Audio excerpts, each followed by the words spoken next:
I think I was about 5 years old when I realized my mom was very rich. Before then, I thought that everyone lived in a huge house like me, with cooks and maids and a private driver. I guess you would say I lived the perfect life. My mom ran a hugely successful company, and one day it would be mine. But before I go on, make sure you like and subscribe, and hit that notification bell, and maybe you will be rich one day too.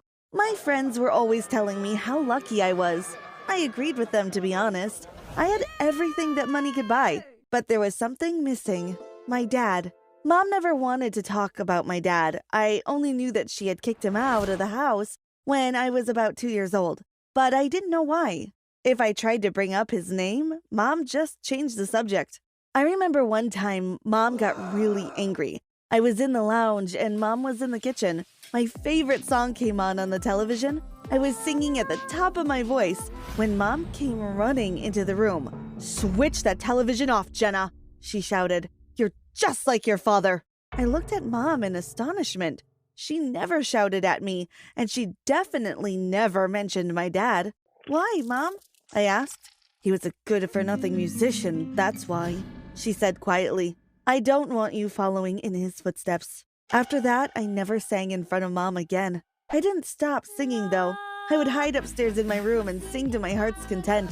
Mom never knew. She probably thought I was playing my computer games. That's what most girls my age were doing. It wasn't that hard to hide my singing from Mom. Most of the time, she wasn't home.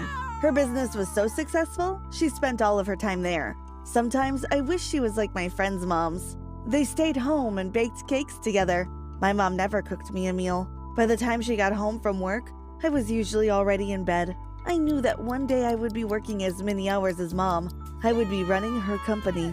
For as long as I could remember, Mom would tell me, "One day, Jenna, this will all be yours. You will be the CEO of my company." My best friend was Cheryl. She was the only one I could confide in. When we got to high school, we had to choose what subjects we wanted to study. Everyone was so serious about picking the right subjects. "What do you want to do when you leave school?" asked Cheryl one day. "It doesn't really matter what I want," I replied. "My life has already been chosen for me.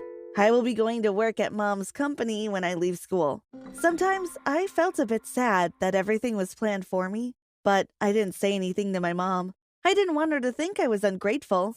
It might have been different if I had a brother or sister, but as I was an only child, of course it had to be me to take over the company. I looked at the list of subjects. It didn't really matter what I chose, but one subject jumped out at me: music.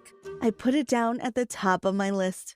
"I'm taking music," I told Sherry, "but don't tell my mom, because she probably won't be happy about it." I wasn't really that interested at school, but I loved going to my music classes. We learned how to play the guitar and the piano, and we sang in the school choir. Sometimes we would put on a concert for the parents to watch, but I could never tell Mom about it. "Is your mom coming to watch the concert this year?" asked my music teacher, Mr. Henry. "No, sir," I replied. "She is busy at work." "Oh, that's a shame," he said.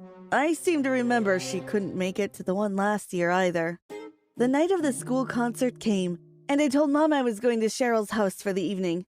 "Have fun, darling," called Mom. "Don't wait up. I might be back late," I replied. The concert was so much fun. I really loved performing to an audience. At the end of the show, the parents of my friends all gathered around us, congratulating everyone. I felt a bit sad that my mom wasn't there too, but never mind. That was my final concert. I was graduating high school at the end of the year. I couldn't believe how quickly it had gone. And now I was going to start working at Mom's company. Cheryl was going to university. She wanted to become a teacher. My first day at work started off the same as any other. I sat having breakfast in the kitchen with Mom, but instead of waving goodbye to her as she left for work, I joined her in the car. We drove to work in silence. I knew that Mom would be thinking about all the meetings she had planned for the day. I was a little nervous, but I knew I had nothing to worry about. It wasn't like I was starting out at the bottom of the ladder. I was going straight in as a personal assistant to the CEO of the company, my mom. I had an office directly outside Mom's office. Mom showed me how to use the intercom and gave me some papers to sort through. Everyone was friendly towards me, but the day really dragged on. I was so bored. Well, I better get used to it. This was going to be my life for at least the next 40 years. I settled into my job, and the weeks went by. At the end of the month, I got my first salary. I couldn't wait to open my bank statement and see the money that had gone into my account. I opened up my bank details on my phone, but froze. Wait a minute, there must be something wrong here. I looked at the money that had gone into my account. Surely there is a zero missing? I went through to my mom's office. "Mom, I think the accounts department has made a mistake with my salary," I said. Mom looked at my phone. "No, there's no mistake," she said. "That's what I'm paying you." I was shocked, but I didn't want to seem ungrateful. "Oh, okay, sorry, I'll get back to work," I stammered. I went back to my desk and picked up some files. "There's no need to worry," I told myself. "I'm sure it's only because I'm new at the company. Maybe everyone gets a low salary for the first couple of months. Kind of like a trial start."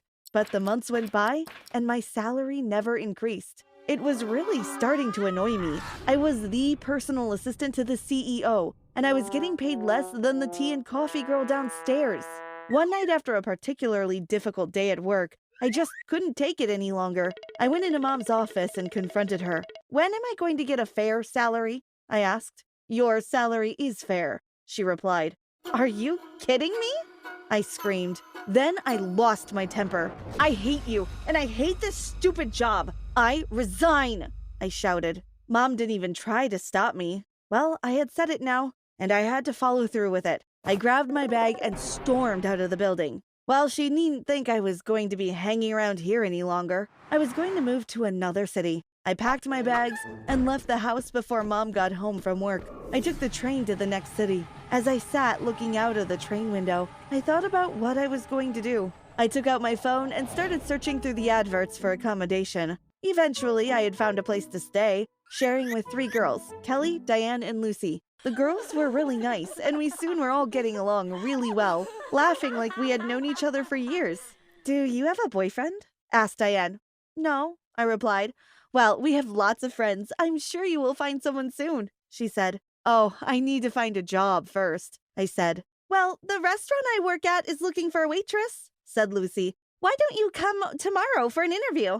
I couldn't believe it. Everything was falling into place. I had new friends, a place to live, and now a job. I didn't need Mom. I could look after myself easily.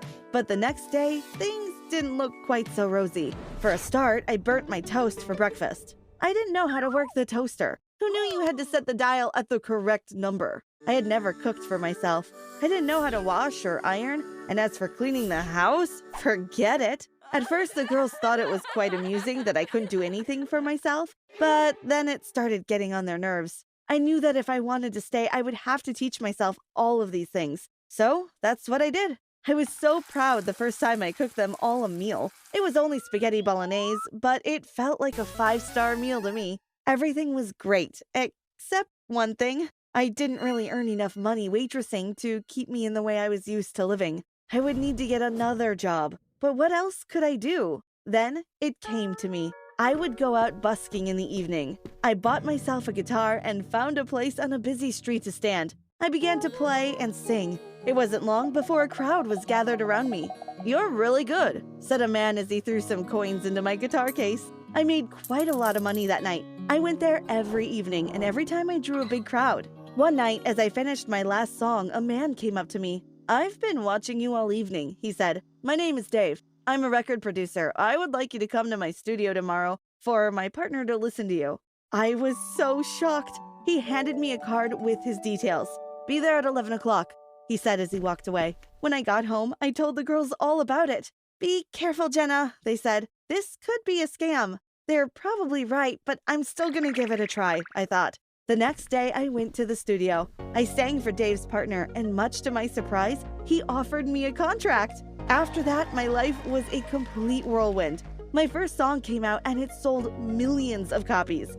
I had hit after hit. I moved out of the girls' apartment and into a mansion of my own. One day, I was sitting in the music room in my house when my assistant came in. "There's someone to see you," she said. "He says he's your father." I looked at her in shock. "Send him in," I said. The man walked in and ran to me. He gave me a big hug. "I'm your dad, Jenna," he said. Is he really my dad, or is he someone just after my money? I wondered. But then he said something that convinced me. "You get your voice from me. I'm a musician too." My dad came to live with me. We had a lot of time to make up for. I felt a bit awkward at first, but one evening we were sitting in the lounge after dinner and Dad turned to me. "Jenna, I don't suppose you'd like to sing with me?" he asked. "Yes, I'd love to," I said. I got my guitar and we began to sing together. Dad had a fantastic voice, and it felt so special spending time with him. That's when we really started to bond. I was so happy to be with my dad after all these years. But a few days later, my assistant came to me in my office. "I don't know how to tell you this," she said. "I saw your dad stealing some of your money and jewelry." "There must be an explanation," I told her. "I'll go ask my dad." I went through to the kitchen. Dad was sitting drinking a cup of coffee. "Is it true?" I asked.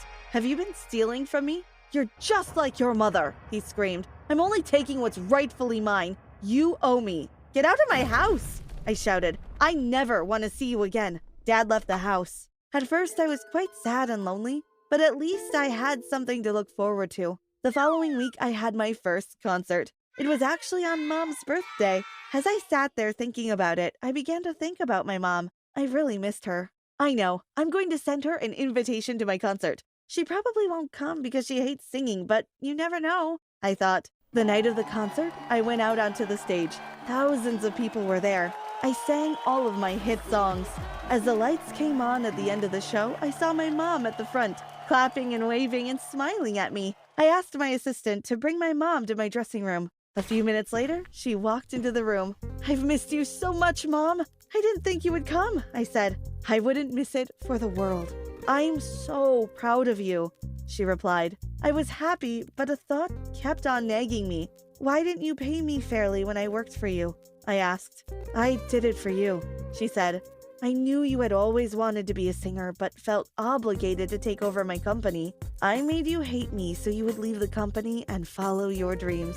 I had never felt happier. I had a brilliant career, and I now realize I had the best mom in the world, too.